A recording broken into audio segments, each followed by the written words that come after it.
Bum bum bum bum bum bum. Bum bum bum bum bum. Bum bum bum bum bum bum. Hey everybody, come on in. It's time for Coffee with Scott Adams, and you found it. Will it be, yet again, the best part of the day for you? Well, you're on a really good record. The streak is unbroken. Every time you do the simultaneous sip, it's just a great day. Why don't we try it again, just for scientific reasons? And all you need is a cup or a mug or a glass, a tankard, chalice or stein, a canteen, jug or flask, a vessel of any kind. Fill it with your favorite liquid. I like coffee. And join me now for the dopamine hit of the day, the thing that makes everything better, including coronaviruses, economies, oh, you name it, it's all better. Take a sip with me. Go.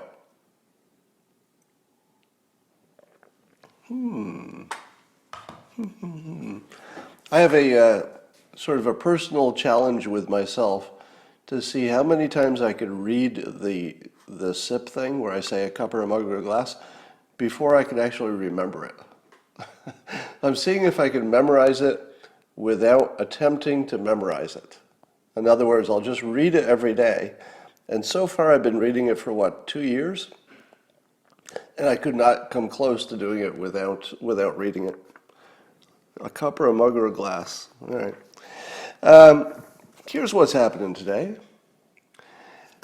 Let me start by saying, here's why the world is not going to end.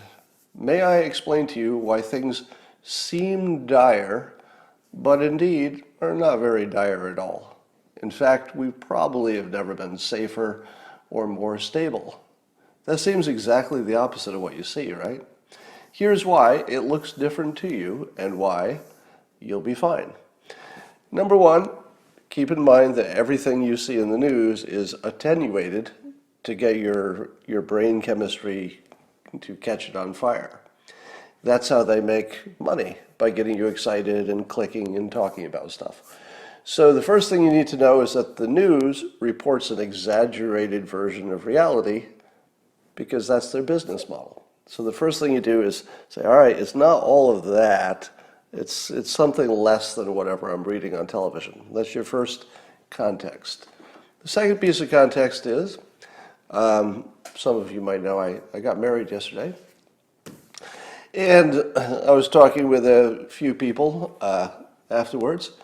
And I asked this question in it was a very small group wedding, as you might imagine. And I asked some people, all right, if you were alive during the 60s, in other words, if you're a certain age or above, does today look especially scary compared to the 60s? And the only ones of us who would remember the 60s said the same thing. No, it just looks like the 60s. Everything will be fine. So the one thing you don't know if you're youngish is that this just looks a lot like something that's happened before that also didn't ruin the country. In fact, the so-called hippies who were protesting against the government are now literally part of the government. They're in Congress, and everything worked out fine. So that's the second piece of context. The next thing you need to not worry about is the protesters themselves. So you saw that the looting and the protests and the violence, and it looked like it was all going to be the Joker movie all over again. Here's why it's not. Number one, the news exaggerated all of the problems that caused the riots. Would it be fair to say that the fake news caused the protests? I would say so. I would say it's not police violence that caused it, because the data on police violence just doesn't show the problem that they're protesting. Even if the data did show that the Black Lives Matter protests were based on data, it would still be their smallest problem. Do you get that? If everything they believed about the police killing black people, if it were all true, and statistically it's just not, if it were true, it would still be their smallest problem. And if you don't get that they're making the biggest protests and making the most noise about their smallest problem, then you don't really understand what's going on. Because they're not really complaining about the problem. There's got to be a bigger agenda, or some people are just worked up by the news. Some people believe that there is a real problem. It's probably a variety of reasons. But here's the thing that's important. And this will scare you. At the same time, it might relax you. So you're going to have both feelings. Here it comes. Have you noticed that the news on both the left and the right stopped covering the protests? Meaning that they don't really show video night after night of protesters. And they could. Because if you're on social media, you know that the protests are happening. They're happening, I think, every night. And they're happening in multiple places. Do you see coverage of it anymore? No, you don't. Why? Ask yourself why there's a big domestic news story. I mean, as big as it could be. It's a big, big, big domestic story. Why is it not being covered, at least visually and video-wise, from either the left or the right? Why is that? Let me tell you the answer. The answer is that the news industry collectively, for whatever reason, I don't know if the government talked to them, that's possible. The government might have said, you know, if you just cover it differently, you could tamp down the temperature and that would be helpful. That's possible. But I don't think so, because I can't see CNN and MSNBC doing anything that the administration wants. Even if they had a good reason, I think they would just say, no, we're the news, we'll do what we want to do. Freedom of speech, freedom of the press. We don't take our instructions from the administration. So it seems to me that both the left and the right, for different reasons perhaps, have decided to make the protests go away. And they can do it. Do you know how they do it? By not covering it. If the news doesn't cover the protests, or just sort of references them without wall-to-wall video coverage of bad behavior and good behavior, if they don't cover it, it's going to kind of go away. Because the point of the protests are attention. And if the news media decides collectively to remove attention, it's going to drain the energy out of it. So, you've got a few things going. One is that there was a lot of energy built up because of the shutdown, and there were not many alternative uses for your time. So I would have to assume that some percentage of the protesters, and probably a pretty big percentage, maybe a third, wouldn't have been able to do what they did if they had to get up and go to a job in the morning, or they were otherwise in school or occupied in some other way. So it's probably at least 1/3 bigger than it would be just because people are not busy. It's probably another third bigger than it needs to be just because there was a lot of energy built up, and finally the weather was good and it was something to do. And there's probably about a third of the energy, the last third, is because the fake news created something out of nothing and got people all worked up. And now it seems that the fake news has decided that it really messed up. My suspicion is that CNN and MSNBC, the left-leaning news, realizes that the longer the protests go on, the better it is for Trump. Now, you could debate that. I think it would be fair to debate it, because even Trump supporters say things such as, hey, he's not doing enough. Why doesn't he do more? But that's really easy to frame that away, and there's plenty of time before the election. The president could simply say, and it would be straight up correct, you just couldn't argue with the facts. I have offered all of the resources and military, whatever you need. You just had to say yes. It's the mayor's decision. They just had to say yes, and we could stop the violence tomorrow from with the federal resources.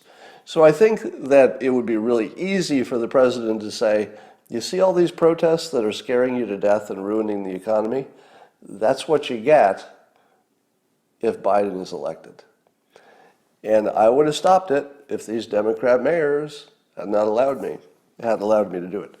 So then here's the last part that I think is the most important part. There's always this feeling of a slippery slope. If things are going in one direction, they'll just keep going until, there's destruction.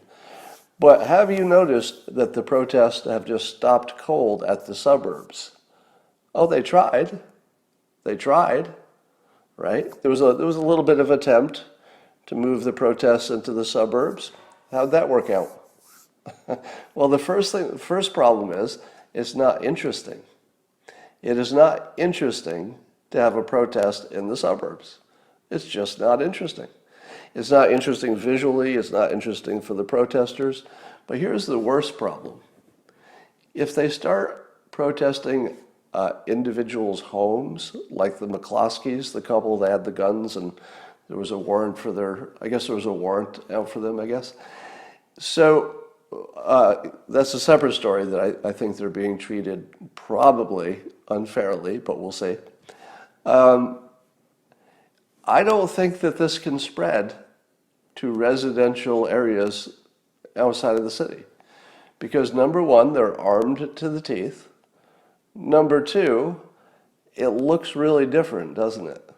Just think how you'd imagine it. If you see protesters knocking a storefront window down, here's the calculation you do in your head. Well, they've got insurance, right? Well, they got insurance. It's a business. You don't feel the same about a business, even though every business has real people behind it who are really losing a lot. But it still seems like a property crime. Like you think of it more that way than you do about the people who are involved. You think to yourself, well, they could probably get other jobs, etc.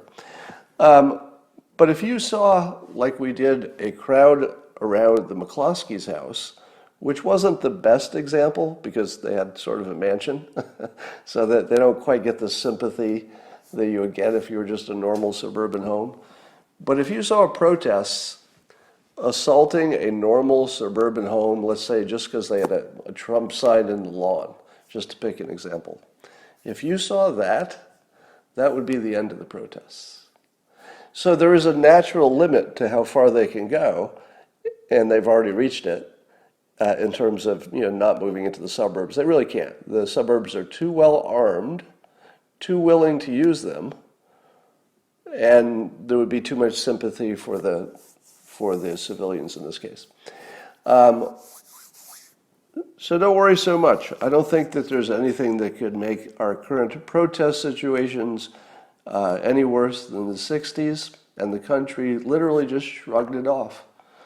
If you didn't live through the 60s, you don't know how pervasive it was. It was just protest, protest, protest. The government is evil, must be replaced. And the country shrugged it off. This is like that, the protests anyway.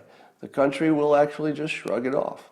And I would say also that if we had not had that weird coincidence that you had to wear a mask because of coronavirus, at the same time the protesters wanted to wear some masks, if you know what I mean. So except for that little weird coincidence, which won't last forever, I mean, masks won't last forever, so the protests will die out. They have a natural life, and I think that it's already on the downside. Big news, President Trump wore a mask to visit Walter Reed, and the press pool got some good video of it. Now, if you haven't seen the video or the photographs, it's really it's the most awesomely scary looking thing you've ever seen in your life. It makes you glad they're on our side, because the president is at Walter Reed, it's a military hospital, and he's got it looks like the top generals and admirals behind him, and they've all got these dark United States masks that frankly look pretty cool. And when you see them walking, it looks like a movie. It just looks like a movie set. I mean, it looks like the coolest movie that you haven't yet seen. Now, one of the things that the president said that everybody laughed at was when he was talking about masks some time ago, he said that when he tried one on, that people told him he looked good in his mask. Now, when you heard that, you laughed, right? It's like, okay, that's such a typical Trumpism that people tell me I look better in my mask. It's just so perfectly what he would say. But then I saw him in his mask. he actually looks good. That's actually literally true. That the mask, as a fashion look, it actually made him look powerful. It made him look younger, right? Because if you hide this part of your face, you look younger. If you have hair, he has hair, so he looked younger. He looked more powerful. He looked. I guess powerful. I would just use that word twice because that's what it looked like. It was super powerful look, especially with the generals behind him. So there'll be a lot of jabbering about that. Now, at the same time, do you know Tom Fitton from Judicial Watch? You see him a lot on Fox News, etc. And he had this tweet, which I take objection to. He said, again, there's no science to support wearing a mask outside of a healthcare setting. All right? Now, I'm going to talk about the exact wording of this, so let me read it again. So this is Tom Fitton. You know him from TV. You know that he's an attorney. So that's the first thing to keep in mind, that attorneys are very careful with language, somewhat automatically, right? So here he is being careful with his language, because he can, and he has those skills. And he says, again, there's no science to support wearing a mask outside of a healthcare setting. Is that true? Let me see in the comments. How many of you think that's true, that there's no science to support wearing a mask outside of a healthcare setting? How many say that is true? Because it's a very lawyerly thing to say. Because I don't believe there's science that has directly tested the coronavirus in the United States with a variety of masks. So I'm seeing a number of people saying it's true.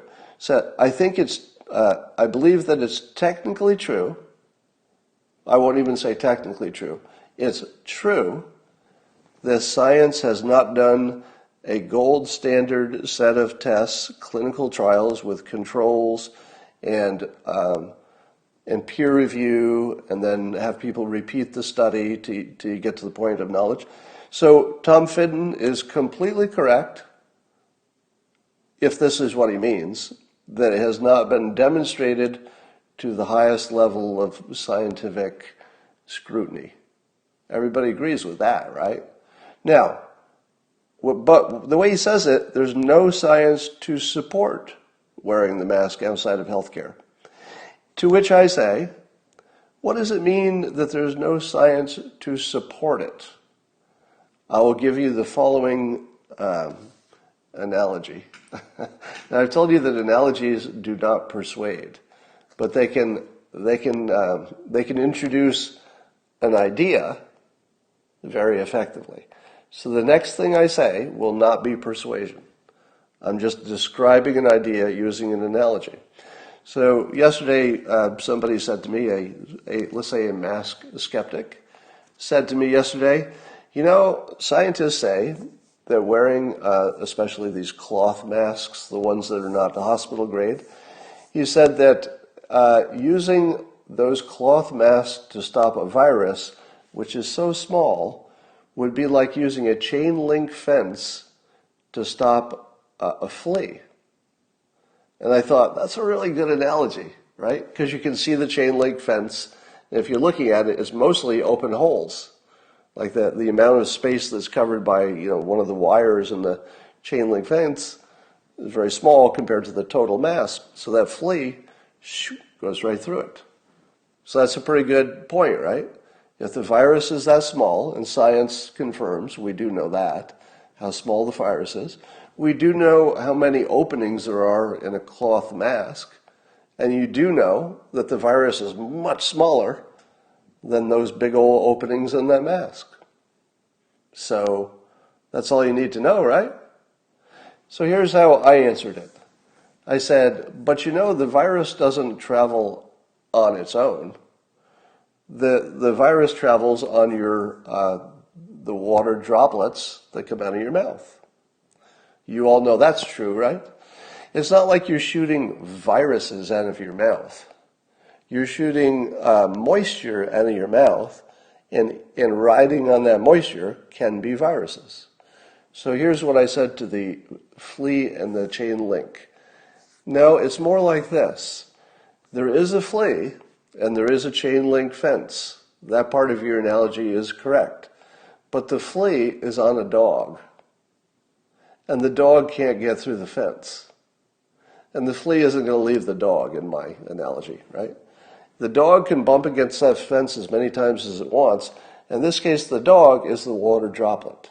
If the water droplet can't get through, and the virus is on the water droplet, it's at least going to slow it down, right? Now, there may be other considerations as well, but the basic idea is that the people who think that masks are not supported by science, well, I would say that those facts alone support it by science. Now, is that a judgment call? Would you agree with me that this statement is true? That if science tells us the masks have these big holes, the virus is so small it'll go through, but it has to ride on a water droplet, which is too big to get through the mask in an efficient way. Obviously, some of it can come out around the sides, but it doesn't project as far. Now, everything I just said is from science, right? Science has told us it travels on the water droplet, everything I just said. Would you say that therefore the science doesn't support using masks? Well, it doesn't prove it. It doesn't prove it, but does it support it? So what I said to Tom Fitton's comment is that if science doesn't prove it either way, science isn't helping, right? Science doesn't tell you it doesn't work. Science doesn't tell you it does work. Science does tell you there are really good reasons to suspect it might. Now, if science can't tell you yes or no, but it does tell you quite clearly, we don't know, but given these variables, it certainly seems like it should make a difference. And on top of that, nearly universal medical professional agreement that yes, we don't have scientific proof, but what we do know strongly suggests it should make a difference. Especially, there seems to be some evidence that countries that use masks more are getting a better result. So I think it's really dangerous for a lawyer to speak in lawyerly terms about medical things, because it could easily lead you in the wrong direction to make a decision about yourself, even if the lawyer is completely correct. So that's the danger of lawyers talking about medical stuff, because lawyers know how to say things that are completely correct, but might not be the thing you need to hear, right? So I'm very concerned about that kind of a message, because I think people read it as masks don't work. And this sentence does not say that. Let me read it again. Again, there's no science to support wearing a mask outside of a healthcare setting. True, in terms of confirmed studies that can be repeated, but very unuseful for risk management. President has apparently said to, I don't know, Telemundo or somebody, that he's preparing an executive order on DACA. DACA is the people who came here as children. Most of them are older now, but they've lived and grown up as Americans, but just not technically legally. So that's, one of several immigration-related topics is how do you deal with that group. The president is hinting that he's going to have some kind of a path to citizenship. Now, here's the interesting thing about that. Probably most people agree that they should have a path to citizenship. Probably. I mean, there are probably enough Republicans who say, yeah, if they grew up here, you can't penalize a child who was brought here as a child. I mean, it just doesn't seem, it violates our sense of right and wrong. But at the same token, you don't want to create a precedent, because if you reward people for coming into the country illegally, as Reagan did when he had some kind of an amnesty, you get more of it. We know that. There's no doubt about it. But of course, if you didn't have a border fence, you'd get more of it anyway, I suppose. Here's what we don't know about that. We don't know if the president is going to put some kind of conditions on these that are not obvious.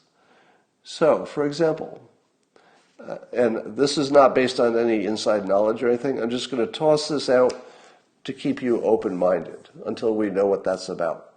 Suppose the president said, yes, I would like to make them all citizens with a special, I'm not sure if this is legal, but with some kind of a special requirement that they not have voting rights for 5 years or something. Yeah, I don't know, is that even legal? Could he do that? It might be unconstitutional. Or let's say that he says the executive order is that DACA can be a path to citizenship only under the following conditions.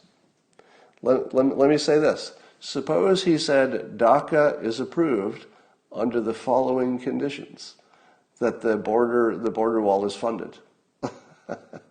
He could do that, right? An executive order, correct me if I'm wrong, can an executive order not have a condition built into it, such that he would say, DACA, path to citizenship, totally approved under this one condition.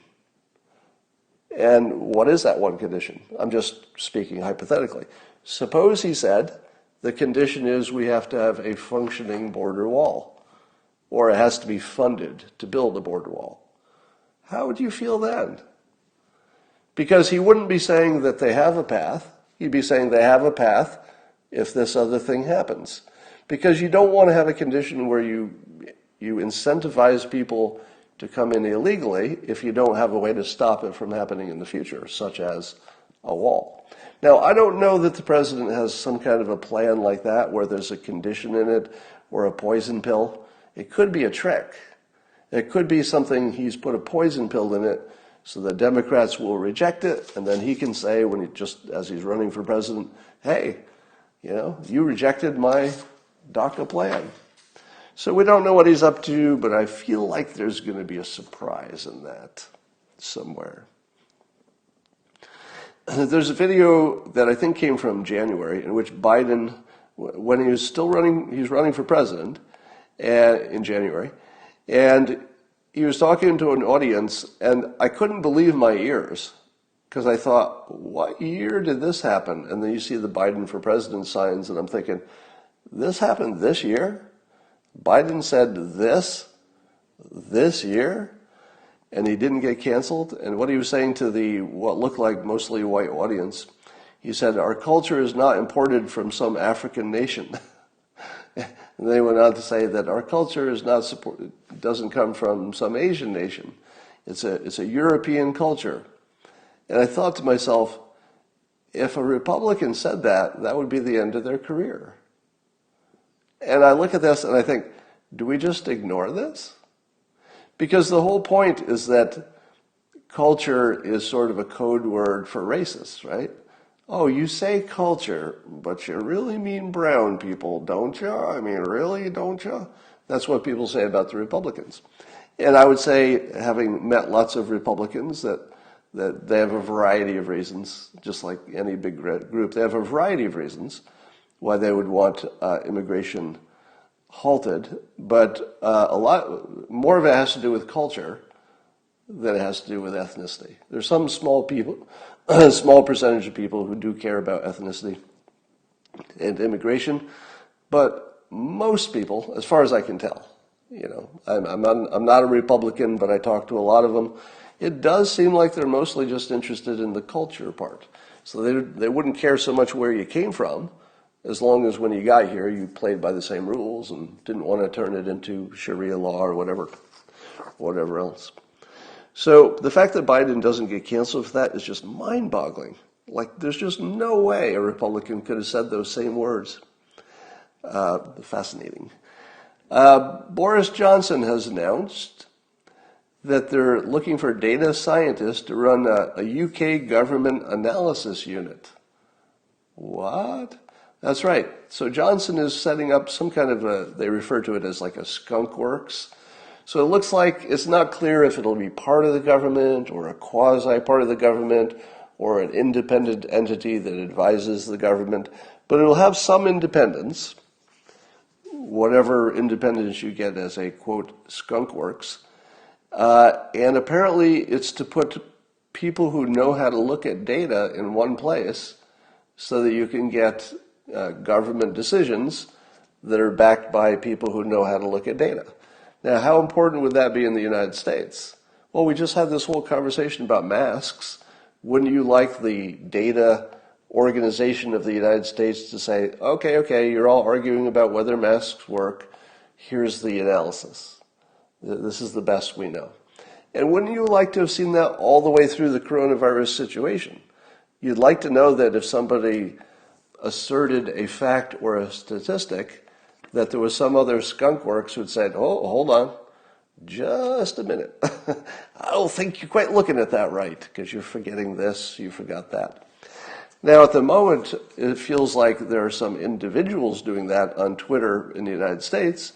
You know, Nate Silver, for example, you'll see him weighing in on that sort of thing.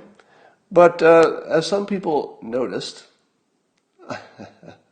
yeah, and I see you, some people noting in the comments that just days ago I had suggested that the United States needs exactly this. Now, I refer to it as maybe it needs to be a cabinet position, but that wasn't an important part. It just needs to be an entity of people who know how to analyze things, because the public does not. But the worst situation is that the public doesn't know how to analyze things, but they think they do. That's the problem. If the public knew they didn't know how to analyze things correctly, it wouldn't be that much of a problem. They'd say, well, I don't know, I can't tell what's going on. It's the fact they're so certain, and certain in different directions, that causes all our problems.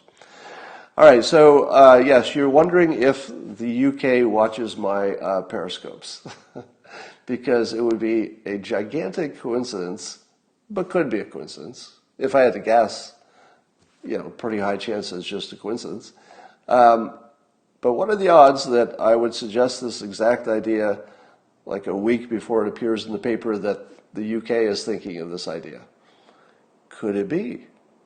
Could it be that someone has watched this periscope? I do have reason to believe that the government of the UK, or at least some members of it, do watch this periscope. So I don't know if that's where the idea came from, but I do know there's a connection. Robert Mueller wrote an op-ed. No, he didn't. That's what the news is trying to tell you. There's an op-ed with Robert Mueller's name on it. So it's being reported that Robert Mueller wrote an op-ed. No, he didn't. I don't know who wrote it. But we saw Robert Mueller testifying. He's not writing any op-eds. All right? I mean, I don't want to be unkind, but we saw him operating. He's not sitting down and writing any op-eds. I just don't believe that's happening. So somebody wrote an op-ed and asked him to sign it. Here's one of the I don't even know what to say about this. Every now and then you'll see a pundit with an opinion that's so mind-blowingly, I don't know. I'll just tell you what it is and you can make up your own mind. So this is journalist, writer Charles Blow, who I believe is a New York Times guy. Now, I've been following him for a long time. You know, he's often appears on TV as a pundit, etc. And he has some of the worst takes I've ever seen, fairly consistently. If you want like a bad take on something, well, he's your guy. But this one is just wow. And he was tweeting today, or maybe it was yesterday, that cancel culture doesn't exist. That's right. A major writer for the New York Times is tweeting in all capitals that cancel culture does not exist. What he says is that no, it's not cancel culture. It's just well-off people who don't want to be criticized. Does that sound like the world you live in, where cancel culture doesn't actually exist? It's simply that if you do something bad in public, and people decide to punish you for it by not shopping or not voting for you or whatever, that there's nothing to note there. That's just the way the world works. If you do bad things and people know it, consequences will happen. So what do you think of his brilliant take? The cancel culture doesn't work because if people do real problems and they get called out for it, well, that's the way it's supposed to work, right?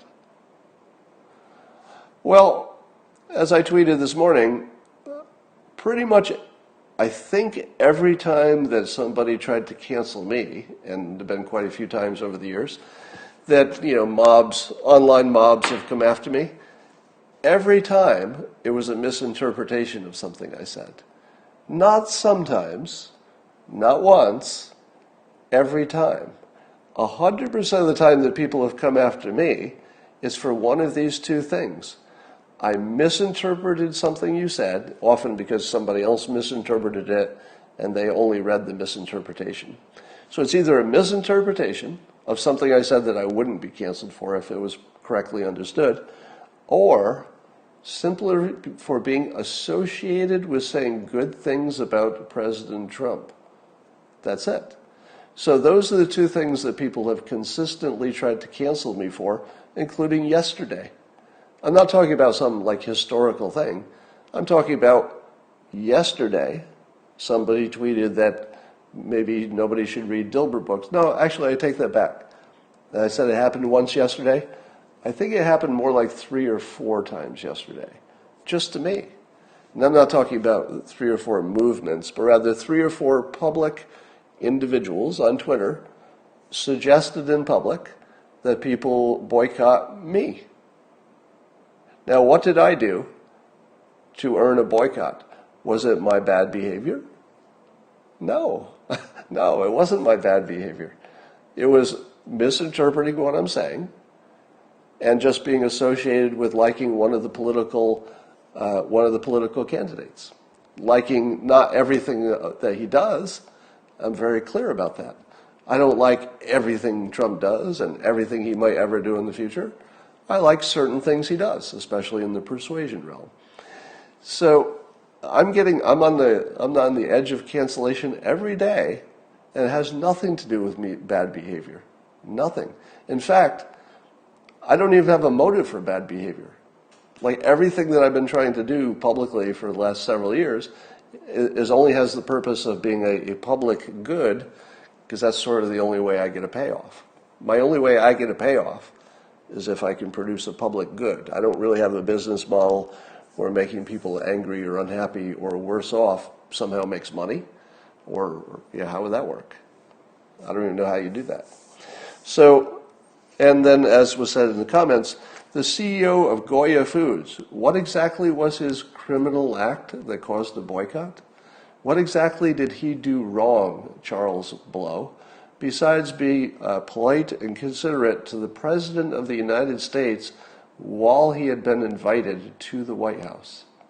If you can't be polite to the President of the United States, no matter the party, when you're on the White House grounds and you've been invited, come on.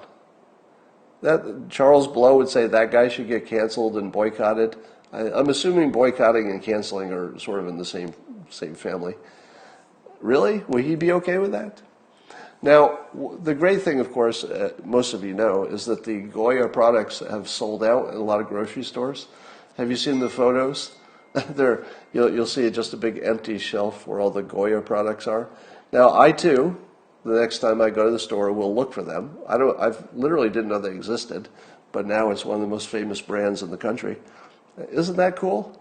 How do you like the fact that Goya was sort of a specialty brand a week ago, and now it's a national brand, international, I'd say. Now, what the conservatives have done for Goya, which is basically just support somebody who supported the president, even though it's somebody who would have supported Obama, and I think did, in terms of being polite and just being a good citizen, etc. So we love the CEO of Goya Foods, but you can't always rescue people unless they happen to be a CEO of a company that makes a product that you might want to buy. So it was a special case where the public could weigh in directly and fix it. But let's say if some individual loses their job, well, what can you do about that? And I'm wondering so there are two ways to fight cancel culture. And nothing lasts forever, so even the cancel culture will transform to some other thing eventually. But while we're dealing with it, it seems there are two ways to go. One is to cancel back as hard as you can until you have mutually assured destruction. But that's not ideal, right? If you could have some other better way than mutually assured destruction, that would be preferred. Maybe the other way is that anybody who gets canceled gets rich. Suppose you did that. Suppose getting canceled made you rich. Or at least better off. So let's say if it's an individual who loses their job, the conservatives immediately contact that person if they're in the area and say, hey, put in your resume. I'd like to take a look. So suppose you could get a promotion, or at least a good other job if you got canceled. If you make products, maybe you could sell more of them, or you could become more famous. So I would look for increasing ways that people who are unfairly canceled could come out ahead, and then canceling doesn't work after that. The Goya situation has got to put in the minds of the cancelers, wait a minute, I wasn't planning on making Goya rich. That wasn't the plan. I saw that Robert Reich was in favor of the boycott of Goya, and I thought, what the hell happened to that guy? How could you be an economist, like a public economist, meaning that you have a public, let's say, interest and influence upon? How could you be, an economist and ever be in favor of a boycott of an American company because of the political, just normal political leaning of the CEO? How in the world can you justify that as an economist? It just feels crazy. But maybe there's some argument there. I don't know. So let's see. I did a little online poll, and I asked for Trump supporters only. I said, have they ever lied about their support of the president, either a direct lie or a lie by omission? And last I checked, there were hundreds and hundreds of responses. And approximately, last I checked, 60% of the people answering said that they had lied about their support of the president. Now, that could be a lie by omission. They just stay silent during the conversation or whatever. But let me ask you this. Do you think you've ever seen a number like that before? 60% of the supporters of a sitting president are unwilling to say it even to coworkers? Have you ever seen anything like that before? What are the odds that the polls are correct? I feel very low. And the setup here seems unmistakable. If it turns out that this is another 2016, and that there were really a lot of hidden Trump supporters, which I believe is a certainty. We don't know how big it is, but it's a certainty that it exists. I would say, just to put some numbers on it, if the polls are, let's say, 12 points apart now or 10 points apart, Biden is leading Trump on a national basis, I would say that you could guarantee that at least 2% or 2 basis points of the 10 points, you could guarantee that at least 2 of the 10 are because people are lying. But it could be a lot more. It could be a lot more. Now keep in mind that if there's a 10-point, just think about this. There's a 10-point difference between Biden and Trump. How much does Trump have to make up to be tied? Is it 10 points? No, it's not.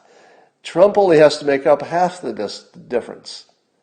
Because if half of the people go from Biden to Trump, he's tied if he gets half of them, right? Did I do that right? I'm not saying that wrong, am I? So it looks like there's this big difference, but I would say he only needs to close the gap of maybe 5, and 2 or 3 is just already in his pocket.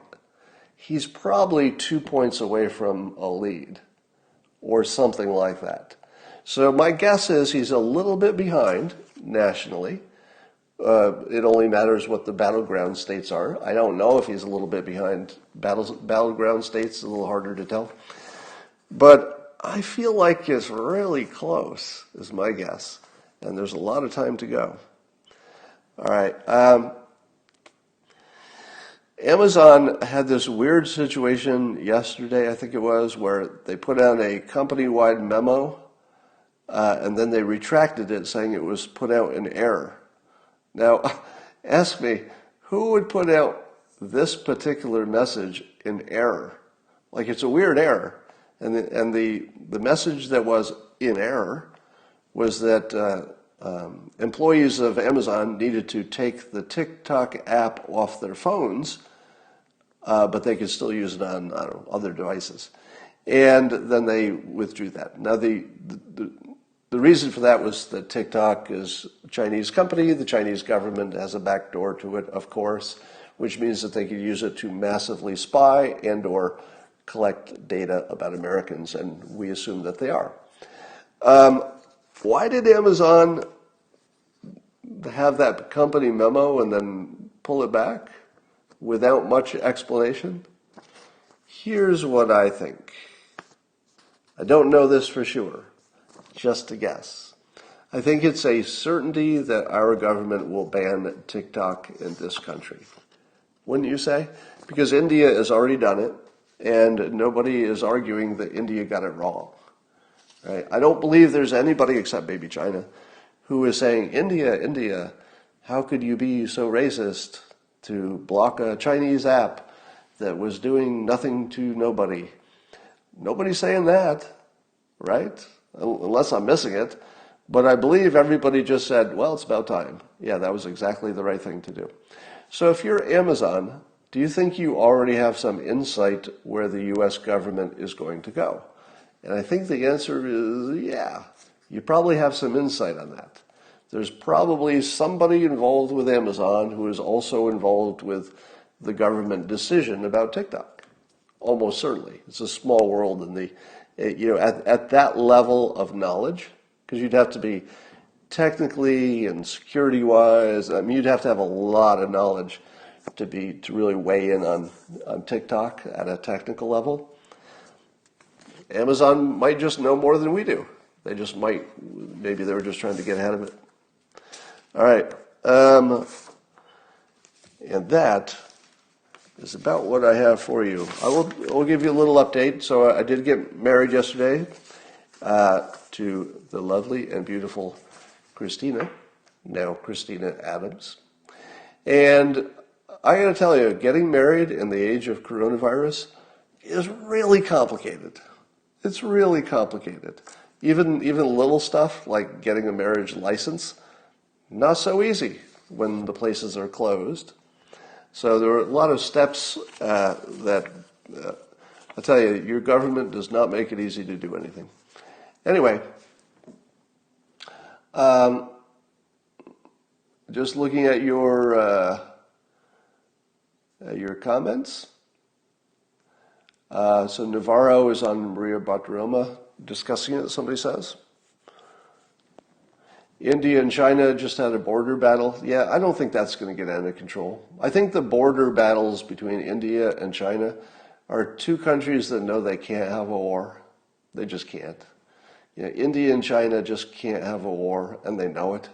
So I wouldn't be surprised if you have infinite, skirmishes, but full-out war, I don't see it. Couldn't VPNs get around the block? That's a good question. If you had a VPN on your phone, could you use the TikTok app anyway? Maybe. I don't know. Thank you to all of you who are giving congratulations. Yeah, Tucker Carlson's head writer was fired for for some comments he made. And I made this, I think I'm going to have to go ahead and write up the Digital Bill of Rights. But one of the items on the so-called Digital Bill of Rights that I've proposed should exist but doesn't exist would be that you could not lose your job or get canceled for something you did in an anonymous account that later got uncovered. Because the things that people say anonymously are closer to the things they might say behind closed doors, which are almost universally inappropriate in public. So if you're the one who took the context into the wrong context, I think the person who uncovers it has to take the responsibility. And I'm not saying that, therefore, I'm not making any comment about Tucker's writer. So this isn't about any individual. I'm saying that as a general statement, you should be allowed to say awful things in private. You should be allowed to say awful things under an anonymous account as long as you mean them. It could be a joke. That would be fine too. As long as you're someplace where anonymous accounts are okay. It's an acceptable standard. I think that people should have the right to act grotesquely in private while not being grotesque in any kind of professional or public way, and that it should be fine. The myth that I do not accept, is that there are some people who don't say bad things in private. I just don't accept that. I believe that everybody's got some bad thoughts that if you dug down a little bit, you'd find something you didn't like. One of the reasons that I object strenuously to canceling people just by association. Hey, you took a picture with this person, so you're canceled. Or you're in the same group with this person, so you're canceled. Or you talked to them or you supported them on this one issue, so you're canceled. There's nothing more important than allowing people to have whatever associations they want. Because the assumption about the association is somehow you pick up all the bad qualities of the person you're with. Well, it doesn't work that way. If I spend time with a bad person, am I likely to become more bad, or is the other person likely to become more good? Right? I'd like to think that I have a good influence on people as opposed to them turning me to the dark side, which hasn't happened yet. So, yeah, like Pierre Delecto. I think that as long as anonymous accounts are a thing, in other words, let me say it this way. As long as there can be anonymous accounts, as long as it's a thing and society agrees it can be a thing, you should never be able to be canceled if you get uncovered in your private account. It just shouldn't be a thing. All right. Do I support fakery? I don't think it's fakery to have a anonymous account because you're being clear about what you're doing, in a sense.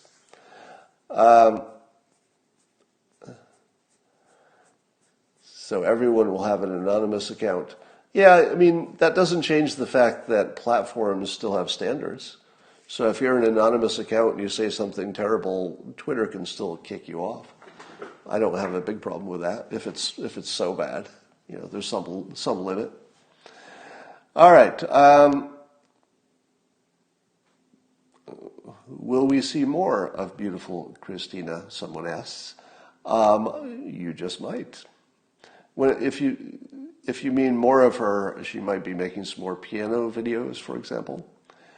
She's got her Chopin pretty much nailed now, which is pretty hard. If anybody's a musician, you know how hard that is.